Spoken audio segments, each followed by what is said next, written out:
അസ്സലാമു അലൈക്കും വറഹ്മത്തുള്ളാഹി തആല വബറകാതുഹു. സ്പെഷ്യലൈസ്ഡ് ട്രാൻസ്ലേഷനിലെ രണ്ടാമത്തെ ഭാഗമാണ്, അഥവാ 11ാമത്തെ യൂണിറ്റാണ് നമുക്ക് നോക്കാനുള്ളത്.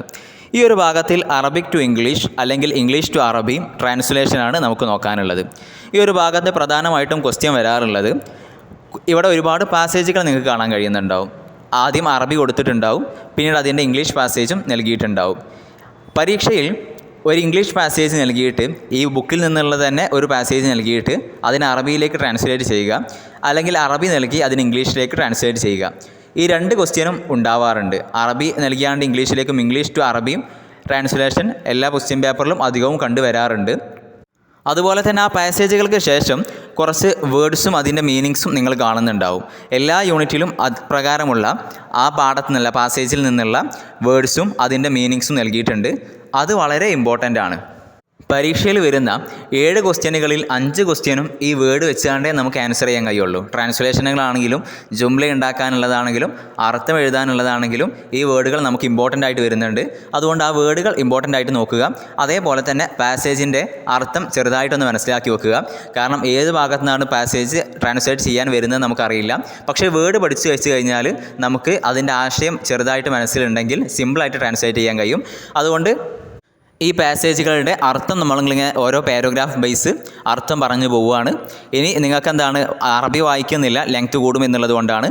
അറബി നിങ്ങൾക്ക് അറിയണം എന്നുണ്ടെങ്കിൽ നമ്മൾ വായിക്കുന്ന അതേപോലെ തന്നെയാണ് മലയാളം അർത്ഥം പറയുന്നത്. അപ്പോൾ നിങ്ങൾക്കിത് കേട്ട് കഴിഞ്ഞാണ്ട് നോക്കിക്കഴിഞ്ഞാൽ, ബുക്കിൽ നോക്കിക്കഴിഞ്ഞാൽ കറക്റ്റായിട്ട് മനസ്സിലാവും.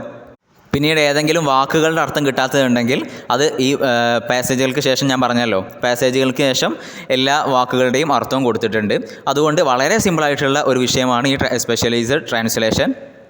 ആദ്യമായിട്ട് ഇവിടെ നൽകിയിട്ടുള്ളത് തൗഫീഖുൽ ഹക്കീം എഴുതിയിട്ടുള്ള ഷിയാർ കുസാല എന്ന് പറയുന്ന ഒരു ഭാഗമാണ്.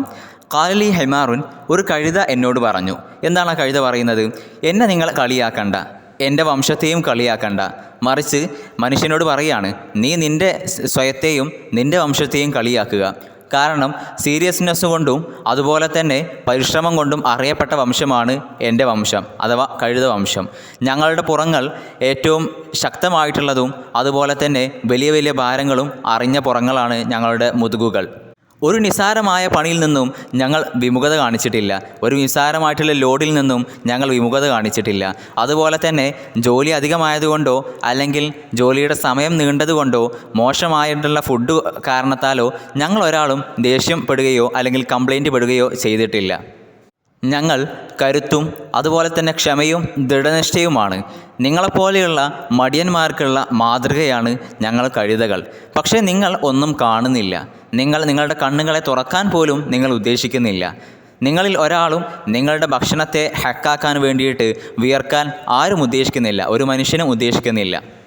മുവദ്ദിഫുക്കും യൻദുറു ഇലാ സഅത്തിൽ ഇൻസിറാഫ്, നിങ്ങളുടെ കൂട്ടത്തിലുള്ള ജോലിക്കാർ അവർ എപ്പോഴാണ് പോവേണ്ട ഡിപ്പാച്ചറിൻ്റെ സമയത്തിലേക്ക് ഇങ്ങനെ നോക്കിക്കൊണ്ടാണ്, ക്ലോക്കിലേക്ക് നോക്കിക്കൊണ്ടിരിക്കുകയാണ്. വലമ്മാ ലം യബ്ദഉ ഫിൽ അമലി, അവർ ജോലി തുടങ്ങുന്നതിന് മുമ്പേ അവർ പരിഗണിക്കുന്നത് വെറും സാലറിയും അതുപോലെ തന്നെ തെർഖിയത്ത് പ്രമോഷനും മാത്രമാണ്. അവരൊരിക്കലും പ്രൊഡക്ഷനെ ഉദ്ദേശിക്കുന്നേയില്ല. ഇനി നിങ്ങളുടെ വിദ്യാർത്ഥികളാണെങ്കിലോ അവർ പരീക്ഷകൾ പഠിക്കാതെ തന്നെ പാസ്സാവാൻ ഉദ്ദേശിക്കുന്നവരാണ്. അവർക്ക് യഥാർത്ഥത്തിൽ വിദ്യാഭ്യാസത്തിൽ നിന്ന് അറിവ് കരസ്ഥമാക്കുക എന്ന് അവർ ഉദ്ദേശിക്കുന്നേയില്ല. മറിച്ച് അവരുടെ അജ്ഞതയെ മറക്കുന്ന, അതുപോലെ തന്നെ അവർക്ക് ഖജനാവുകൾ തുറന്നു കൊടുക്കുന്ന വെറും സർട്ടിഫിക്കറ്റുകൾ മാത്രമാണ് അവർക്ക് ആവശ്യമായിട്ടുള്ളത്. അതിനെ മാത്രമാണ് അവർ തേടുന്നത്. നിങ്ങൾ അധിക പേരുടെയും ഷിആർ അവരുടെ മോട്ടോ എന്ന് പറയുന്നത്, മനുഷ്യ കുലത്തിൻ്റെ മോട്ടോ എന്ന് പറയുന്നത് ഇന്ന് കാലത്ത് അതെന്താണ്? അവരുടെ മോട്ടോ ഇന്ന സമാ യജിബു അലിഹ അൻ തുംതിറു ലഹബൻ വഫില്ല വനഹ്നു ഖുഊദ്, ആകാശത്തിൻ്റെ മേൽ അത് ആകാശം സ്വർണത്തെയും വെള്ളിയെയും അതിങ്ങനെ പെയ്കൽ, സ്വർണത്തിനെയും വെള്ളിയെയും മഴ വർഷിക്കും പോലെ വർഷിപ്പിക്കൽ ആകാശത്തിന് നിർബന്ധമാണ്. വനഹ്നു ഖുഊദ്, ഞങ്ങളിങ്ങനെ ഇവിടെ ഇരുന്നോളാം എന്നാണ് ഇന്ന് മനുഷ്യവംശത്തിൻ്റെ എല്ലാവരുടെയും ഒരു മോട്ടോ ആയിട്ടുള്ളത്. പിന്നീട് അതിനുശേഷം ഈ ട്രാൻസ്ലേഷൻ്റെ ഒരു പ്രോസസ്സ് സ്റ്റെപ്പ് ബൈ സ്റ്റെപ്പായിട്ട് കൊടുത്തിട്ടുണ്ട്. അപ്പോൾ നമുക്കത് നോക്കാം. ആദ്യമായിട്ട് പറയുന്നത് ഒന്നാമത്തെ പോയിൻ്റായിട്ട് പറയുന്നത്, ആദ്യം ഈ ട്രാൻസ്ലേറ്റ് ചെയ്യാനുള്ള ആ ഒരു പാസേജ് നമ്മൾ കൃത്യമായിട്ട് ഒന്നിലധികം തവണയോ വായിക്കേണ്ടതുണ്ട്. അതിനുശേഷം നമുക്കതിൽ നിന്ന് ഏതൊക്കെ ഫെമിലിയർ അല്ലാത്ത വാക്കുകൾ, നമുക്ക് പരിചയമില്ലാത്ത വാക്കുകൾ അത് അണ്ടർലൈൻ ചെയ്യുക. പിന്നീട് അതിലേതെങ്കിലും ഫ്രേസസോ ഇഡിയംസോ ഉണ്ടോ എന്ന് നോക്കുക. അതേപോലെ തന്നെ പിന്നീട് ആ ഒരു പാസേജിനെ ഒരുപാട് നമുക്ക് ട്രാൻസ്ലേറ്റ് ചെയ്യാൻ കഴിയുന്ന ചെറിയ ചെറിയ യൂണിറ്റുകളാക്കി മാറ്റുക. ഉദാഹരണം, ഒരു വലിയ പാസേജിനെ നമ്മൾ ചെറിയ ചെറിയ സെൻറ്റൻസുകളാക്കി മാറ്റുക. എന്നിട്ട് ഓരോ സെൻറ്റൻസിനെയും ഇങ്ങനെ നമ്മൾ ട്രാൻസ്ലേറ്റ് ചെയ്യാൻ കഴിയുന്നുണ്ടോ എന്ന് നോക്കുക. അടുത്ത പോയിൻ്റ് ആയിട്ടുള്ളത്, നമ്മൾ ഈ ട്രാൻസ്ലേറ്റ് ചെയ്യാൻ കഴിയുന്നുണ്ടെങ്കിൽ അതിനെ ഓരോ സെൻറ്റൻസിനെയും ട്രാൻസ്ലേറ്റ് ചെയ്താണ്ട് ഓരോ അടുത്ത ഭാഷയിലേക്ക് എന്ത് ചെയ്യുക, ട്രാൻസ്ലേറ്റ് ചെയ്ത് എഴുതി വെക്കുക. എന്നിട്ട് അതിനെയൊക്കെ കണക്ട് ചെയ്താണ്ട് ഒരു മറ്റേ ഭാഷയിൽ നമ്മുടെ ടാർഗറ്റ് ലാംഗ്വേജിൽ അതേ രീതിയിൽ ഒരു പാസേജ് നിർമ്മിക്കുക. എന്നിട്ട് അതിനെ വീണ്ടും ആവർത്തിച്ച് വായിക്കുക. അതിനുശേഷം നമ്മൾ ആ സോഴ്സ് ടെക്സ്റ്റ് ഉണ്ടല്ലോ അത് മാറ്റി വെക്കുക. എന്നിട്ട് നമ്മൾ എഴുതിയിട്ടുള്ള ട്രാൻസ്ലേറ്റഡ് ആയിട്ടുള്ള ടാർഗറ്റ് ലാംഗ്വേജിൽ നമ്മൾ എഴുതിയിട്ടുള്ള അത് തന്നെ ഒന്നിലധികം തവണ വായിച്ചു നോക്കുക. അങ്ങനെ വായിച്ചു നോക്കുമ്പോൾ അത് സോഴ്സ് ടെക്സ്റ്റിൻ്റെ ആശയം മാത്രം ഉണ്ടായാൽ മതിയാവും. എന്നിട്ട് നമ്മുടെ ടാർഗറ്റ് ലാംഗ്വേജിലുള്ള രീതിയിൽ അത് എഴുതുക, അഥവാ ടാർഗറ്റ് ലാംഗ്വേജിൻ്റെ ശൈലിയിൽ അതിനെ എഴുതുക. അറബിയിലേക്കാണ് ട്രാൻസ്ലേറ്റ് ചെയ്യുന്നതെങ്കിൽ അറബിയുടെ ശൈലിയിൽ എഴുതുക. കാരണം നമ്മൾ ട്രാൻസ്ലേറ്റ് ചെയ്യുമ്പോൾ കറക്റ്റ് വേർഡ് ബൈ വേർഡ് ആയിട്ടായിരിക്കും നമ്മൾ എന്തായിട്ടുള്ളത് ട്രാൻസ്ലേറ്റ് ചെയ്തിട്ടുള്ളത്. അങ്ങനെയല്ല വേണ്ടത്. മറിച്ച് എന്താണ്, നമ്മൾ ഏത് ഭാഷയിലാണോ ട്രാൻസ്ലേറ്റ് ചെയ്ത് എഴുതുന്നത് ആ ഭാഷയുടെ ശൈലിയിലാണ് നമ്മൾ എഴുതേണ്ടത്. പിന്നീട് നമ്മൾ പറഞ്ഞ പോലെ അവരെന്താണ് ഒരു ട്രാൻസ്ലേഷൻ ആ ഒരു സ്റ്റെപ്പ് ബൈ ഇങ്ങനെ ചെയ്ത് നോക്കുകയാണ്. ആദ്യം നമ്മളെന്ത് ചെയ്തു, ഈ ഡിഫിക്കൽട്ടായിട്ടുള്ള വേർഡുകൾ അതിൻ്റെ മീനിങ്സ് എടുത്തെഴുതി. അതിനുശേഷം പിന്നീട് പറയുന്നത്, പലപ്പോഴും ഈ അറബിയിൽ നിന്നുള്ള ഇംഗ്ലീഷിലേക്കൊക്കെ ട്രാൻസ്ലേറ്റ് ചെയ്യുമ്പോൾ അറബിയിൽ ഒരുപാട് പ്രിപ്പോസിഷൻസ് ഉണ്ടാവും. അതിനൊക്കെ കറക്റ്റ് ഇംഗ്ലീഷിൽ വേർഡ് കിട്ടണം എന്നില്ല.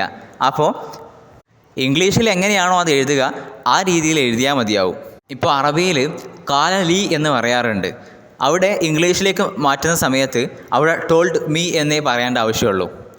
അവിടെ ഇംഗ്ലീഷിൽ ഈ ലാമുണ്ടല്ലോ, ഈ കാല ലീ എന്ന് പറയുന്ന ആ ലീ എന്ന് പറയുന്ന ആ ലാമിന് പകരം ഇംഗ്ലീഷിൽ നമ്മൾ വേറൊരു വാക്ക് കൊണ്ടുവരുന്നില്ല. അത്തരത്തിൽ ഓരോ ഭാഷയിലും വ്യത്യസ്തമായിട്ടുള്ള പ്രയോഗങ്ങൾ ഉണ്ടാകും. അത് ഏത് ഭാഷയിലേക്കാണ് നമ്മൾ ട്രാൻസ്ലേറ്റ് ചെയ്യുന്നത് ആ ഭാഷയുടെ പ്രയോഗത്തിൽ എഴുതാൻ അങ്ങനെയാണ് വേണ്ടത്. അടുത്തതായിട്ട് നമ്മൾ എല്ലാ ആ പാസേജിനെ ഓരോ ചെറിയ ചെറിയ യൂണിറ്റുകളാക്കിയിട്ട് നമ്മൾ മാറ്റി കൊടുത്തിട്ടുണ്ട്. ഇവിടെ നമ്മൾ ആദ്യമായിട്ട് എടുക്കുമ്പോൾ വളരെ സിമ്പിളായിട്ടുള്ള വാക്കുകൾ എടുത്താൽ മതിയാകും. നമ്മൾ ഒരുപാട് സാഹിത്യ സമ്പുഷ്ടമായിട്ടുള്ള വാക്കുകളൊന്നും തേടി പോകേണ്ട ആവശ്യമില്ല. ഇവിടെ നമ്മൾ ചെറിയ ചെറിയ സെൻറ്റൻസുകളാക്കിയാണ്ട് മാറ്റി അതിൻ്റെ ഇംഗ്ലീഷും ഇവിടെ തന്നെ കൊടുത്തിട്ടുണ്ട്. ഇവിടെ നോക്കിയാൽ കാണാം, കാലലി ഹൈമാറുൻ my monkey said to me. ആ ഒരു രീതിയിൽ എന്താണ് സിമ്പിളായിട്ട് ട്രാൻസ്ലേറ്റ് ചെയ്തിട്ടുള്ളതാണ്. ഇനി അടുത്തതായിട്ട് രണ്ടാമത്തെ സ്റ്റെപ്പിൽ നമ്മൾ നോക്കാനുള്ളത്, നമ്മളിപ്പോൾ ഈ ചെറിയ സെൻറ്റൻസുകളാക്കിയിട്ട് ട്രാൻസ്ലേറ്റ് ചെയ്തിട്ടുള്ളത് എല്ലാം യോജിപ്പിച്ചുകൊണ്ട് അതിൻ്റെ പൂർണ്ണമായിട്ടുള്ള ഒരു ഇംഗ്ലീഷ് ഇവിടെ കൊടുത്തിട്ടുണ്ട് രണ്ടാമത്തെ സ്റ്റെപ്പിൽ. ഇനി മൂന്നാമത്തെ സ്റ്റെപ്പിൽ നമുക്ക് ചെയ്യാനുള്ളത്, ഇനി ആ ഇംഗ്ലീഷ് പാസേജ് എടുത്ത് അതിനെ ചെറിയ ചെറിയ സെൻറ്റൻസ് ആക്കി മാറ്റി എന്നിട്ട് അതിനെ നമ്മൾ റിവൈസ് ചെയ്യുകയാണ്. അഥവാ my monkey said to me എന്നാണ് നമ്മൾ ആദ്യം എഴുതിയിട്ടുള്ളത്. അതിന് നല്ലൊരു വാക്ക് നോക്കുക. മൈ മങ്കി ടോൾഡ് മീ എന്ന് പറയാം, അല്ലെങ്കിൽ മൈ മങ്കി അഡ്രസ്ഡ് മീ എന്ന് പറയാം. അതേപോലെ തന്നെ don't insult me and my species എന്ന് പറയുന്നിടത്ത് അതിന് നമുക്ക് റിവൈസ് ചെയ്താണ്ട് don't mock me and my brethren എന്ന് നമുക്ക് പറയാൻ കഴിയും. ആ രീതിയിൽ എന്താണ് നമ്മൾ ഒന്നുകൂടെ അതിനെ റിവൈസ് ചെയ്താണ്ട് കൂടുതൽ നല്ല വാക്കുകൾ അതിന് നൽകി. ഈ ഒരു ഫോർമുലയിലാണ് ഇനി വരുന്ന പാഠങ്ങളൊക്കെ മുന്നോട്ട് പോകാൻ പോകുന്നത്. അപ്പോൾ അടുത്ത പാഠങ്ങൾ നമ്മൾ ഈ സ്റ്റെപ്പൊന്നും പറയേണ്ട ആവശ്യമില്ല. കാരണം നമ്മൾ ചെയ്യുമ്പോൾ ഈ സ്റ്റെപ്പിന് അനുസരിച്ച് ചെയ്യണമെന്നുമില്ല. കാരണം നമ്മൾ ട്രാൻസ്ലേറ്റ് ചെയ്യുന്ന സമയത്ത് ശ്രദ്ധിക്കേണ്ട ആവശ്യം, നമ്മൾ കറക്റ്റ് വേർഡ് ബൈ വേർഡ് ഒരിക്കലും ട്രാൻസ്ലേറ്റ് ചെയ്യാൻ പാടില്ല. അതുപോലെ തന്നെ നമ്മുടെ ഏത് ഭാഷയിലാണോ നമ്മൾ ട്രാൻസ്ലേറ്റ് ചെയ്ത് എഴുതുന്നത് ആ ഭാഷയുടെ രീതിയിലായിരിക്കണം നമ്മൾ എഴുതേണ്ടത്. ഇപ്പോൾ നമ്മൾ അസ്സലാമു അലൈക്കും എന്ന് പറയുമ്പോൾ അത് അതിൻ്റെ ഇംഗ്ലീഷ് എഴുതണം. ചുരുക്കത്തിൽ നമ്മൾ ആ ടാർഗറ്റ് ലാംഗ്വേജിൽ നമ്മുടെ സോഴ്സ് ലാംഗ്വേജിലുള്ള കണ്ടൻറ്റുകൾ മുഴുവൻ ഉണ്ടാവണം എന്നുള്ളതാണ് പ്രധാനമായിട്ട് നമ്മൾ നോക്കേണ്ട ആവശ്യം. അതുപോലെ തന്നെ നമ്മൾ എഴുതിയ ട്രാൻസ്ലേഷൻ നല്ല രീതിയിൽ വായിക്കാൻ കഴിയുന്നതുമായിരിക്കണം, സിമ്പിളായിരിക്കണം. അതേപോലെ തന്നെ അതിലുള്ള കാര്യങ്ങളൊക്കെ വ്യക്തവുമായിരിക്കണം. ഇനി നമുക്ക് അടുത്ത പാഠങ്ങളിലൊക്കെ നമ്മൾ ആ പാസേജ് ജസ്റ്റ് വായിച്ചു പോവുകയുള്ളൂ. ആ പാസേജിൻ്റെ അർത്ഥം നിങ്ങൾ മനസ്സിലാക്കി വെക്കുക. അതേപോലെ തന്നെ അതിൻ്റെ വേർഡുകൾ, നമുക്ക് കിട്ടാത്ത വേർഡുകളുടെ മീനിങ്സും ഒന്ന് നോക്കി വെക്കുക. ഏതായാലും വളരെ സിമ്പിളായിട്ടുള്ള ഭാഗമാണ്. അസ്സലാമു അലൈക്കും വറഹ്മത്തുള്ളാഹി തആല വബറകാതുഹു.